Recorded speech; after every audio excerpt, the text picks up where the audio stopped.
Unleash the power of knowledge and connect with the heartbeat of the African diaspora.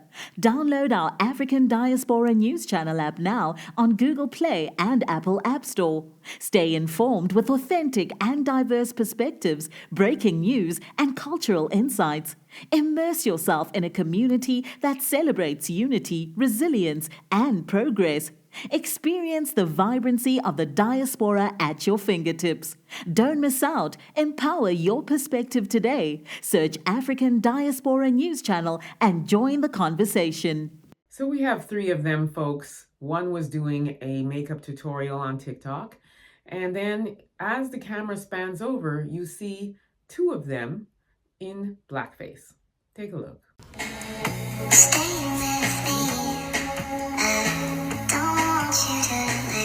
Not sure how a makeup tutorial ended up in two people in blackface, but them folks just really can't help themselves, can they? They want to look like us. You just want to. We don't go around painting our face white because we are proud of who we are.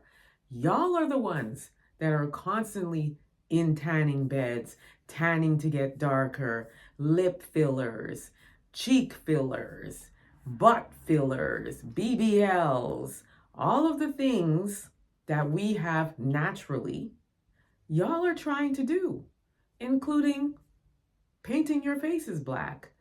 You think you're mocking us, but you're not. You think you're insulting us, but you're not.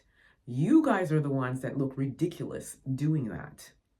And as young people, you should be careful because doing these kinds of things can also affect your futures. So if you think you're insulting us or you think that you're ridiculing us, you're not. We don't care anymore. The only reason I'm even showcasing this is to just show how ridiculous these people are and how much they want to look like us. Unfortunately, you can't. You're a blonde-haired, blue-eyed girl. Get over it.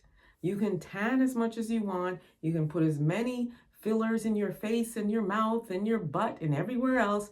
You will not look like us. Sorry, not sorry. Let me know what you all think about this. Don't forget to like and subscribe. Also download the African Diaspora News app. You can grab it at your Google or Apple store, depending on the device you have. Or you can also navigate over to africandiasporanews.org and grab it down there. You want to get this app. You'll have access to content you won't see anywhere else. And it's wonderful stuff. So grab that app. Until next time, please be safe, everyone. Peace be.